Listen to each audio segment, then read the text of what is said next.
Hello friends, welcome back to English with Asha ma'am. आज मैं आपके लिए एक स्टोरी लेकर आई हूँ। ये स्टोरी मॉरल बेस्ड स्टोरी है, आपके लिए हेल्पफुल रहेगी। ग्रामर स्ट्रक्चर सीखने के लिए मिलेगा और कई वोकैबुलरी के न्यू वर्ड्स हैं, वो भी कॉन्टेक्स्ट में सीखेंगे। तो आइए शुरू करते हैं आज का video. The three questions, three means तीन और क्वेश्चंस प्रश्न। इसको क्वेश्चन नहीं बोलेंगे, क्वेश्चन। द थ्री क्वेश्चंस, तीन प्रश्न। There was a king who knew he would never fail if he knew the answers to the to his three questions. तो यहाँ पे जो मैंने verbs हैं वो हाईलाइट किए हैं और ये past tense में है स्टोरी। तो आप देख सकते हैं यहाँ पे सारे के सारे वर्ड्स जो हैं verbs वाले वो past tense में यूज किए गए हैं। तो there was a king who knew, no का सेकेंड फॉर्म है न्यू। एक राजा था, ये वॉज इसलिए था, हु न्यू जानता था, he would never fail, fail मतलब असफल होना, जो जानता था कि वो कभी भी नेवर कभी भी फेल नहीं होगा। If he knew the answers to his three questions, अगर वो जानता होगा answers to his three questions. These questions were, अब यहाँ पे क्वेश्चंस जो है सब्जेक्ट में क्वेश्चंस है, प्लूरल है, तो इसलिए हेल्पिंग वर्ब भी प्लूरल लगा है। These questions were, what is the right time to begin something. What is क्या है, राइट टाइम सही समय, टू बिगिन टू के साथ वर्ब की फर्स्ट फॉर्म यूज की गई है, तो ये है इन्फिनेटिव में यूज किया गया है शुरू करने के लिए। समथिंग, कोई भी चीज शुरू करने का सही समय क्या है, ये तो पहला प्रश्न हो गया। Which people should he listen to, तो विच पीपल कौन से लोगों को उसे सुनना चाहिए। यहाँ पे देखिए पीपल जो है वो प्लूरल होता है, पर्सन सिंगुलर होता है, और विच जो है वो रिलेटिव प्रोनाउन है तो विच की जो पार्ट ऑफ स्पीच है वो क्या है, प्रोनाउन, और इसको बोलेंगे रिलेटिव प्रोनाउन जो इंट्रोड्यूस करता है interrogative sentence. Which people should he listen to, कौन से लोगों को उसे सुनना चाहिए, ये सेकंड हो गया।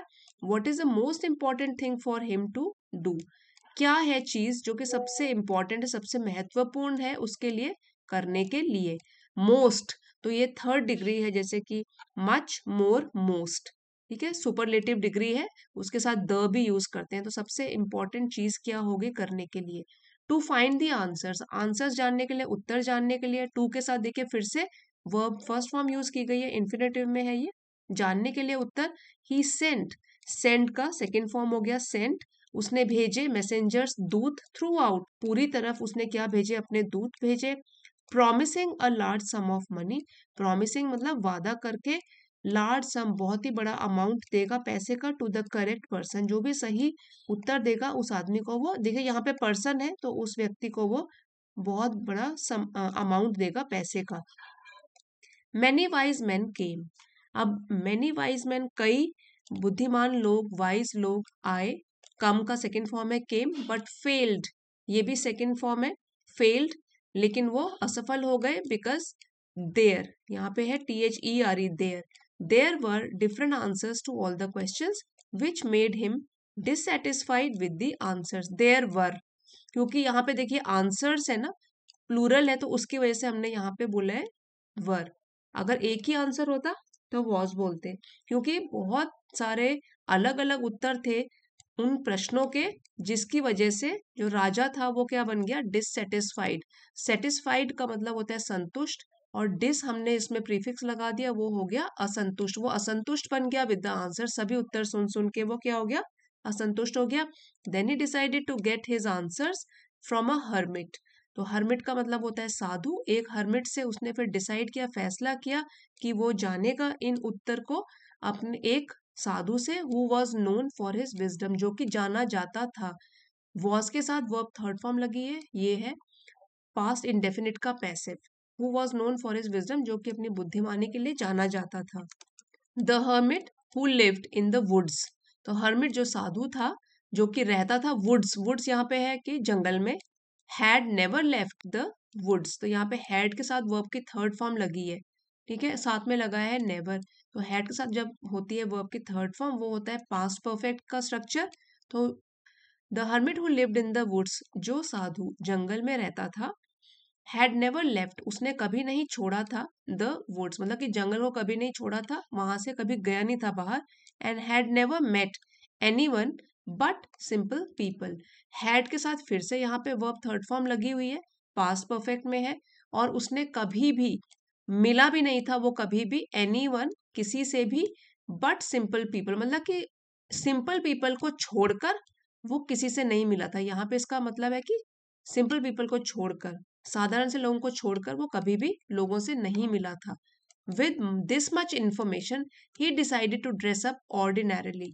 तो इतनी इंफॉर्मेशन थी उस साधु के बारे में, तो राजा ने क्या किया, ही डिसाइडेड, राजा के लिए प्रोनाउन है, उसने फैसला किया, टू ड्रेस अप, तैयार होगा वो, ऑर्डिनरली मतलब साधारण तरीके से, क्योंकि साधु को मिलने जा रहा है। टू मीट हिम, साधु को मिलने जाएगा तो वो नॉर्मल तरीके से तैयार होगा।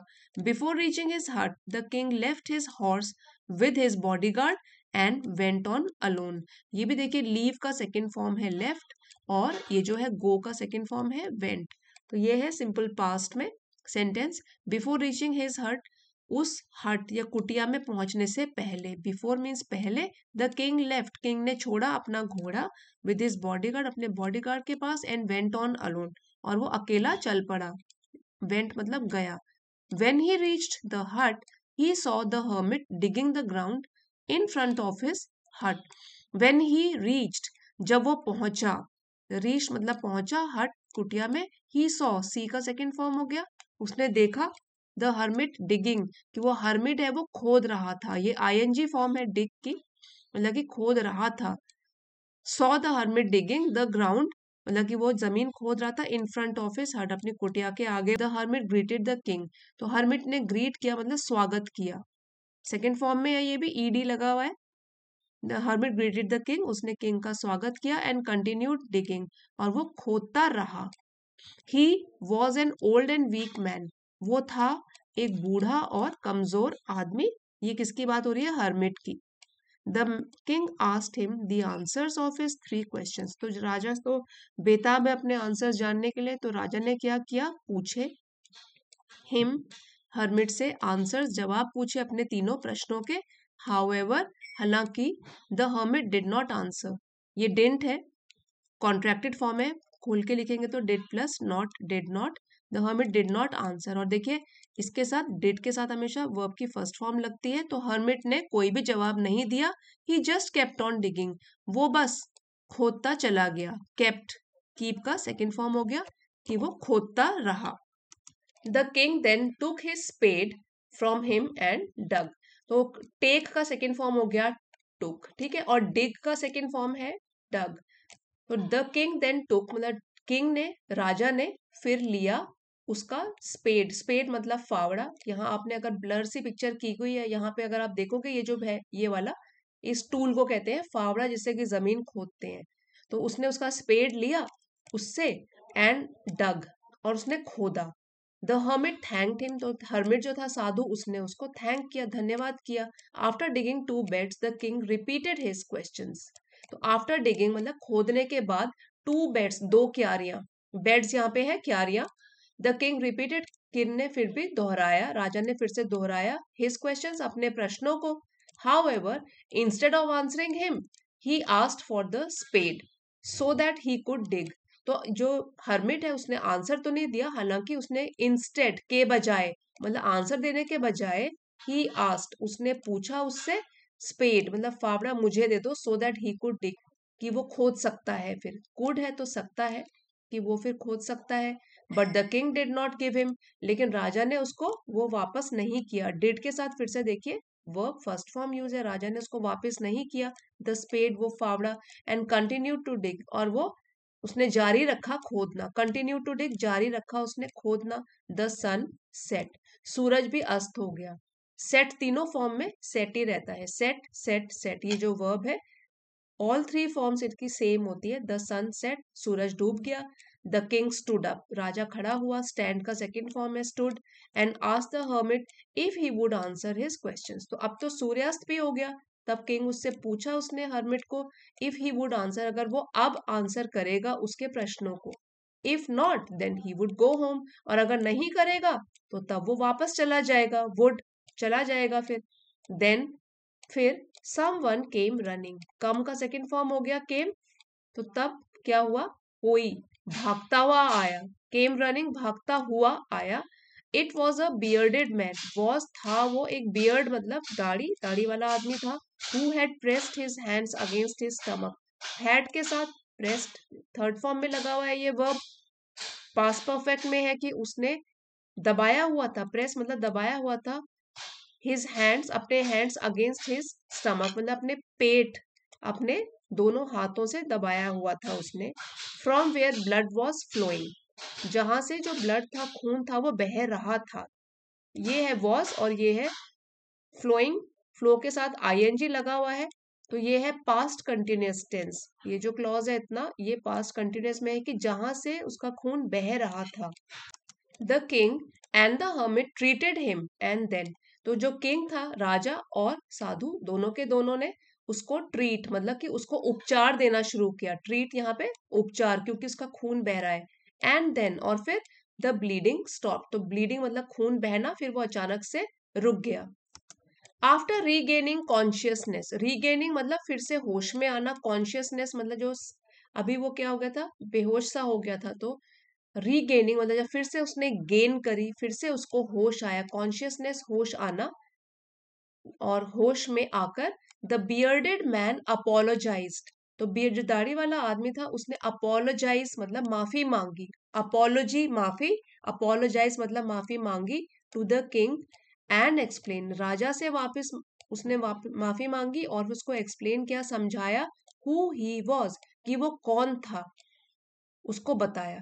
एक्चुअली वास्तव में the bearded man was the Kings enemy, तो एक्चुअली वास्तव में यहाँ पे एल वाई से फिनिश हो रहा है, ये वर्ड जो है एडवर्ब है कि एक्चुअली जो दाढ़ी वाला आदमी था वो राजा का दुश्मन था, and sought revenge from him as the king had once seized his brother's property, और वो मांग रहा था, रिवेंज मतलब बदला, तो ढूंढ रहा था, सीख का सेकेंड फॉर्म है सॉट, तो राजा को बदले के लिए ही वो ढूंढ रहा था कि वो उससे बदला लेगा। As the king had once seized, तो हैड के साथ वर्ब थर्ड फॉर्म है, पास्ट परफेक्ट में है ये, कि उसने सीज मतलब हथियाना, कब्जा कर लेना जबरदस्ती, सीज उसने हथियार लिया था, वंस हिज ब्रदर्स प्रॉपर्टी, उसके भाई की जायदाद, प्रॉपर्टी जायदाद, and had put him to death, had के साथ पुट, पुट तो तीनों फॉर्म में सेम रहता है कि मौत के घाट उतार दिया था। However the king had saved his life, however हालांकि, the king had saved, had के साथ फिर से थर्ड फॉर्म है वर्ब की, पास्ट परफेक्ट में है ये, तो किंग ने फिर भी बचा लिया था उसकी जिंदगी को, and so the man declared him to be his most faithful servant, तो सो इसलिए द मैन वो जो आदमी था उसने डिक्लेयर किया, घोषणा करी, हिमसेल्फ कि वो खुद राजा का सबसे फेथफुल वफादार सर्वेंट बन जाएगा, उसने ये घोषणा करी वहीं पे। After the conversation with the bearded man was over, after मतलब इसके बाद, कन्वर्सेशन मीन्स बातचीत, जब बातचीत खत्म हुई वो दाढ़ी वाले आदमी से, उसके बाद खत्म हुई, was over, he went to the hermit and repeated his questions, तो अब क्या है, राजा जो है वो गया हर्मिट के पास और उसने फिर से अपने प्रश्नों को दोहराया। The hermit replied that the king had got his answers already, तो जो हर्मिट है, साधु था, वो रिप्लाई मतलब उसने जवाब दिया, रिप्लाई का सेकंड फॉर्म हो गया, राजा को तो अपने प्रश्नों के उत्तर ऑलरेडी मीन्स पहले से मिल चुके थे, तो ऑलरेडी यहाँ पे एडवर्ब है, इसका वर्ब के बारे में बता रहा है कि उसको अपने आंसर्स पहले से ही मिल गए थे, got his answers already, and to clear his doubts he gave the answers, and to clear मतलब कि स्पष्ट करने के लिए उसके संदेह या जो दिमाग में उसके डाउट था, ही गेव द आंसर्स, उसने उसके उत्तर फिर से दिए। अब ये जो आंसर्स हैं यही स्टोरी का मॉरल भी है, बहुत इंपॉर्टेंट बातें उसने कही।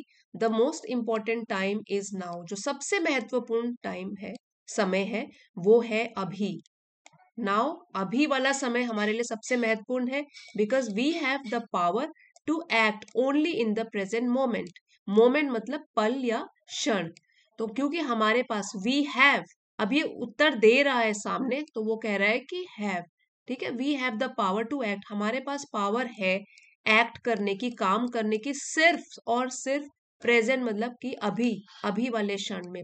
The most necessary person is the person you are with at a particular moment, और सबसे नेसेसरी मतलब जरूरी आदमी, क्योंकि उनका क्वेश्चन था कि सबसे जरूरी कौन है, तो सबसे जरूरी आदमी वो है वो वाला आदमी है जो जिसके साथ तुम इस क्षण में हो, क्योंकि प्रेजेंट मोमेंट हमारे लिए सबसे इम्पोर्टेंट है। और जो आदमी हमारे सामने अभी इस मोमेंट में बैठा है, इस क्षण में है, वो हमारा सबसे महत्वपूर्ण पर्सन है। ठीक है, तो पर्टिकुलर मतलब इस विशेष क्षण जो है आपके पास अभी वाला मोमेंट है, और जिसके साथ तुम बैठे हो वही सबसे इम्पोर्टेंट आदमी है हमारी जिंदगी में। No one knows what will happen in the future. और तो क्योंकि किसी को पता नहीं है, नो वन है, देखो सिंगुलर सब्जेक्ट है तो इसलिए नोज लग गया। नो वन नोज, कोई जानता नहीं है। व्हाट विल हैपन, क्या होगा इन द फ्यूचर, भविष्य में क्या होगा। और वेदर, और whether we will meet anyone else, और क्या हमको कोई दूसरा भी मिलेगा क्या, क्योंकि जो अभी हमें जिसके साथ बैठे हुए हैं क्या फ्यूचर में भी वो भी मिलेगा क्या। And the most important business is to do good deeds because we were sent to this world only for that purpose. Purpose मतलब उद्देश्य, और डीड मतलब काम करना। तो वो कहते हैं कि हर्मिट ने कहा कि सबसे इम्पोर्टेंट, सबसे जरूरी काम जो है वो ये है कि अच्छा करिए दूसरों के लिए, बिकॉज क्योंकि हम भेजे गए हैं इस दुनिया में उसी उद्देश्य के लिए। भगवान ने हमको इस दुनिया में उसी उद्देश्य के लिए भेजा है कि हम दूसरों के लिए अच्छा काम करें। यहाँ पे है वी है, तो वी के अकॉर्डिंग हमने सब्जेक्ट के अकॉर्डिंग हमने क्या लगा दिया, यहाँ पे वर्ब। प्लूरल है तो प्लूरल वर्ब लगा दिया, हम भेजे गए हैं। और ये पैसिव में है कि हम भेजे गए हैं भगवान के द्वारा इस वर्ल्ड में, इस दुनिया में, इसी उद्देश्य के लिए। तो उस सन्यासी ने, उस साधु ने राजा के तीनों प्रश्नों का लाइव उत्तर भी दिया और उसको करके भी दिखाया, प्रैक्टिकली समझा भी दिया, जिससे कि उसको इतनी बड़ी बात समझ में आ गई। तो फ्रेंड्स, इस स्टोरी के राइटर हैं लियो टॉल्स्टॉय, और इन्होंने मॉरल बेस्ड स्टोरी ये लिखी है। तो अगर आपको ये स्टोरी पसंद आई है, प्लीज लाइक शेयर और सब्सक्राइब करना मत भूलिएगा। थैंक यू फॉर वॉचिंग, मिलते हैं अगले वीडियो में।